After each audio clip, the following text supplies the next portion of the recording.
Guys, look who I found. Oh, she's just sitting there. I think it's Veronica Taylor. Maybe. Guys, give her a shout. You've been busy. So, how's everything going? Are you having a good con? Is everything wonderful and exciting? Best Collectacon you've ever been to, right? This is actually the first Collectacon I've ever been to, and it's been amazing. Thank you all. Oh my gosh, thank you all for coming out. That is. I think they're excited for you over Sounds there. like people are booing, and I'm okay with that too. Booing because it's Sunday and it's almost over. Yes, So, exactly. I'm so happy to see you all. This has been extraordinary this weekend. I've seen so many people, and for my daughter and myself, it's like meeting old friends. We may not have met, but we know each other, and it's just extraordinary. And while we're talking, I'm going to have some water, so it's important to stay hydrated. I'll ask questions. You have a in question? between. Okay. Yes. So, obviously, everybody knows you as Ash, and we will have some people ask questions about anything, but what are some of the, like, I want to hear you talk about some of the other roles that you've done, too. So, like, April O'Neil, other big ones that you, like, what are some of the most memorable things that you had in your career? Yeah, definitely playing April O'Neil was awesome because to jump into that, as they say, yellow pantsuit was quite an honor. I played Manuela in Fire Emblem Three Houses and also Micaiah in Fire Emblem Heroes and Engage. Really fun, wonderful people to play, and in those video games we have scenes, even though we're working alone, we have scenes to play, so you really get to find something more than a normal video game. Yeah. That's really great. Gosh, so many anime titles. I don't know, let's just say I love every single thing I work on, and I find a bit of myself, and I find something new in every character. So. It tends to be like whenever we've had everyone here, we always want to know about all their roles, and it's just like it's always hard for everybody to pick one. It's just everything. There's always some iconic ones, but then other little roles are always awesome. So I honestly, if you guys have any questions, feel free to line up. You can ask at the microphone there in the middle. Thank you for your patience. Yes. You were just signing over here and then running over, and your time is valuable. I'm sorry to have kept you. So if there aren't any questions, I have plenty for you. Oh no, he stood up. Do you have one? Okay, there you go. And who is your greatest role model? Well, obviously, you number one. Oh, thank you. You're number one. No, you. I love that. We should have more of that. We need more impressions. And that was That's awesome. the only that's my impression of Mario as Ash. Yeah. So, Thank you. oh, do you have a question? Was that a real come on. question? Yeah. Hi. Hey, Ash Ketchum from Palatown. So are you happy that Ash won as a master of them all? Pokemon, he finished his journey. Yeah, all I gotta say is, I think it's a testament to everyone that in order to be the best, first of all, you never really are the best, but you need a good support system because I, Ash Ketchum, could never have done it on my own. I traveled with some amazing people, I had some amazing Pokemon, and really, I have the support of all of you, so thank you so much. Very good. Love that. Give her a round. Oh, question right here. It really is true, though. I think for all of us to achieve our dreams and our goals, we really have to surround ourselves with the most supportive people we can.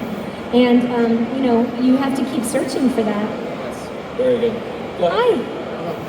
By the way, congratulations on your victory, and also, Thank you. I'm aware, so what would a victory speech be like? And then another thing, you're aware of Final Fantasy Lost Paradise, right? Where a bunch of the people from Dissidia, you know, the Dissidia game. Yeah. Would you ever reprise a role as Cosmos? Totally. I would reprise any of the roles I've ever done if I were asked, for sure. I've been thinking, I don't know that I could come up with a speech right now because as a joke, I would say Ash would be like, thank you, I'm the greatest. Thank you. But I don't think, I mean, really in his heart, as a joke, he's an egomaniac in a sense. But I always am thinking about that, and I tend to do these little Ash videos on my social media, on Twitter and Instagram, where I have a few minutes to really think about what he says, and I can do them with my little talking Ash figure. And so I will have something tomorrow for Pokemon Day. So tune in then. Very good. Yeah. Hi. So, what was your favorite season of Pokemon to voice act in? Like what? Like Sun and Moon, or like which one was your favorite? Yeah, so I'm in the first 8 seasons of the show. We were all replaced before Black and White. So my favorite season is the first season. I just love how simple it was. I love the energy there. I love that none of us knew what was going to happen. And yet we all joined in on the journey. So I do think they got better and better, but the first episode, the first season, totally my favorite. I have them on DVD. Woo! So the best one. Well, and my daughter and I are starting a podcast, a rewatch of the first season. So I think there's a lot of things that, there's a lot of great jokes. There's a lot of great lessons we've learned, and then we hope to bring people on to talk about their own stories. And we're announcing it tomorrow, so I'll tell you today, we're also going to have a call-in feature so that you can leave a voice message or write an email that we can read on the podcast. So Pokemon is about community. It's about all of us coming together, sharing our experiences, our stories, and our strength to help each other achieve our goals. So this podcast is that way too. So you will be a part of it as well. I came here only because of you. So. Oh, thank you! Give her a hand. Very good. I hope the Bye Bye Butterfree episode will be iconic. Yes. I know I cried as a kid. I know, we all did. I still cry when I watch it. Yeah. All right, go ahead. Hi. Thank you. Hello, thank you for coming here. I want to ask you a question. Like, did you have like a favorite Pokemon? My favorite Pokemon is Pikachu. Hands down, no question. Of course. Yes. Thank you. You're welcome. Okay. So on the podcast, when you guys are doing that, are you guys going to be doing like commentary on every single episode of that season? Is it all Yes. through the first season? Or First season. Okay. So which one are you most excited for? The first one. The first episode. Because the thing is, well, in many ways, this is a multi-layered question and answer. Because for all of us, I think you have great ideas, and the hardest thing is to take the first step and start it. So the same with can you imagine when they first started Pokemon? The biggest thing was to just start that first episode and see what happens with it. And same for us, it's just to talk about that. I knew nothing about Pokemon when I started working on it. So working on Pokemon, starting the podcast, all of it, the first episode is the beginning. So I'm pretty excited about that. And then there's so many great episodes. We can all think of like one that we loved so much. So anyway, we'll get to that in time. Okay. That's awesome. So what's like any of the events you've been to, what is like the most interesting thing that you've signed, or most memorable thing that you can remember signing? First of all, I love going to conventions simply because I love chatting with people. Yeah. And I think the most meaningful thing in the world to me is when people bring something that they've had since they were little, and that I have the honor of putting my name on, which is incredible. That's mind-blowing. Secondly, the art that you have found here, or that people bring their own art, and I also get to sign that. I mean, I don't know. It's incredible. And then I've signed weird things like, people's arms that they get tattooed, or someone had a Pokeball bra, and I signed that, like, while she was wearing it. I don't think either of us knew we'd be that close to each other. Like things like that, but it's just about community, and so it's all of us having a few minutes to spend at the table. It's so special. Yeah, that's so awesome. Are there any other questions? Because I can keep going if nobody has anything. That's fine. Yeah. I'm going to give you another. Oh, wait, no. There we go. We got something. Hello, nice to see you again. Hi. What was it like joining the Dragon Ball community as a voice actor? Well, okay, first of all, wow. I mean, aren't we all Dragon Ball fans?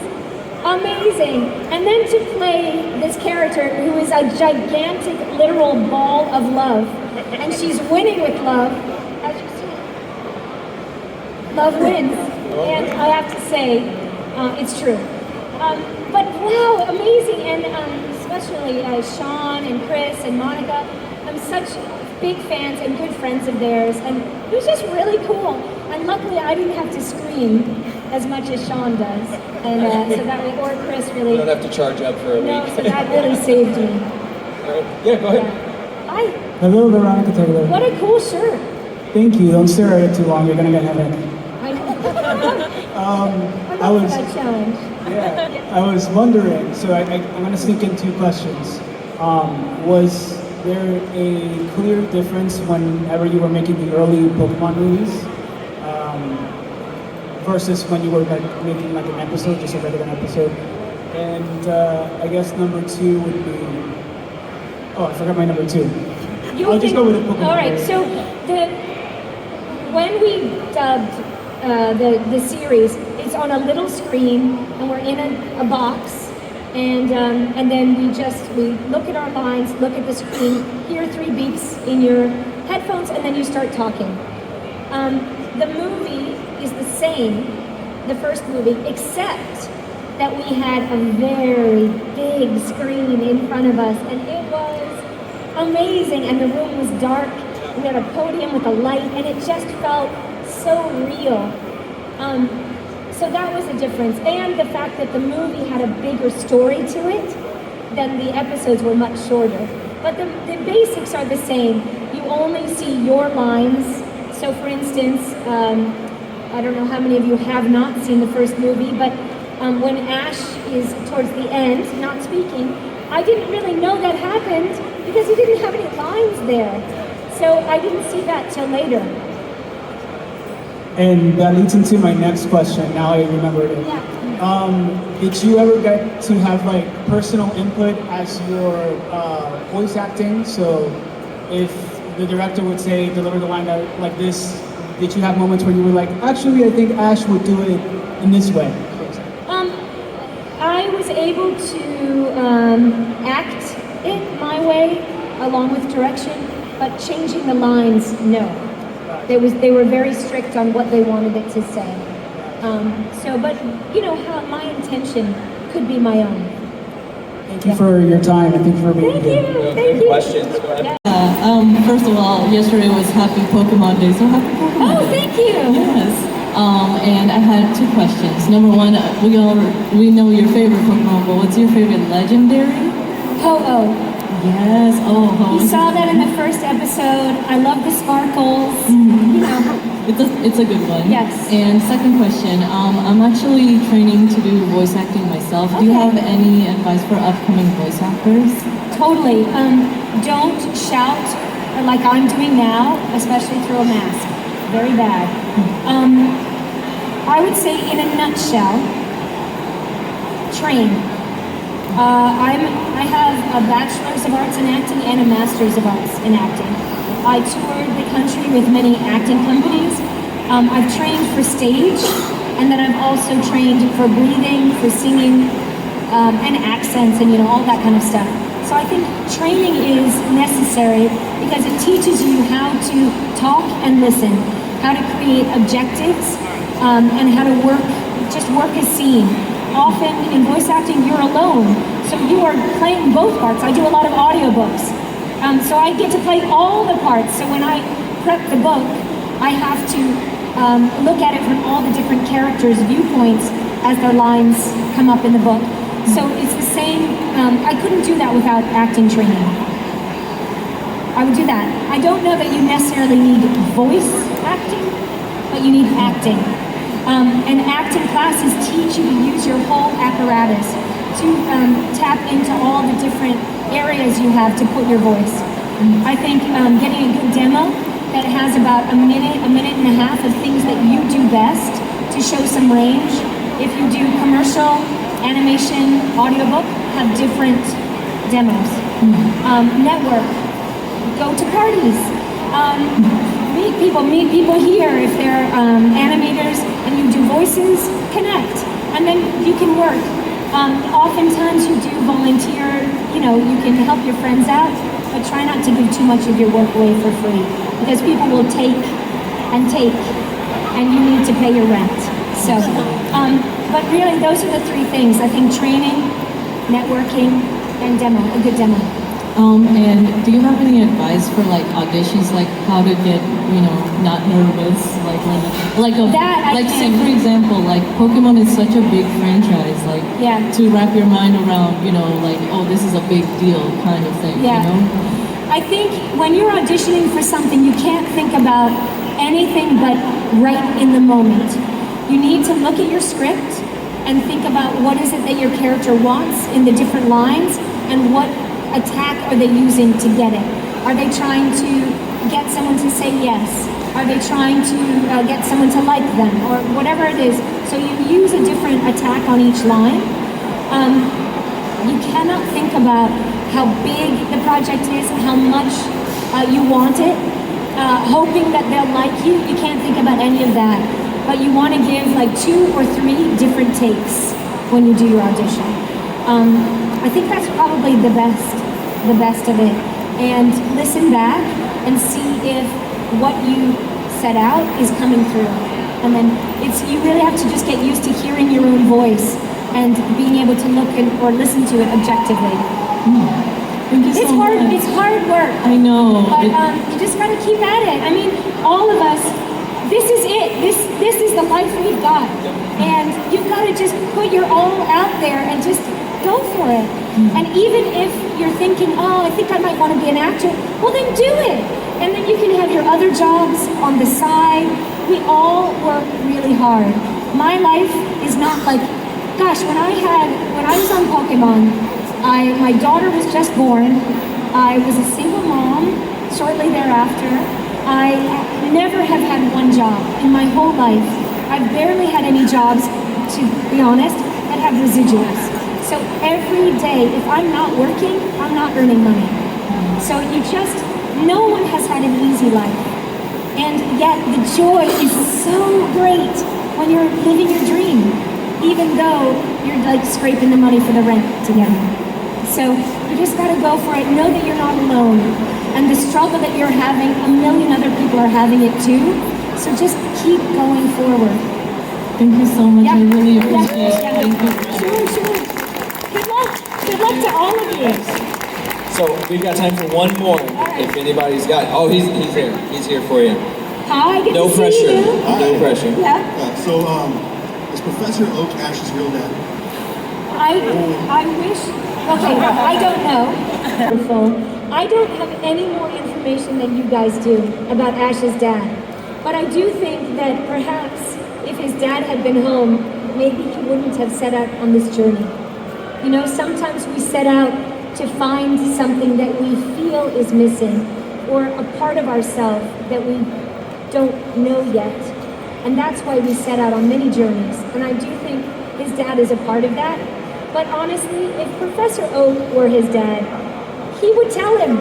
He's like so full of love and information, and I don't think he can sit next door and not like tell Ash. So I don't know. Guys, give it up for Veronica. She is right over there, stage right, your left. If you got any other questions you think about, feel free to line up, Please talk come to her. over. She's there for you. Guys, thank you so much. Happy Pokemon Day. And this is a great Collectacon, so I just want to say from Ash, hey you guys,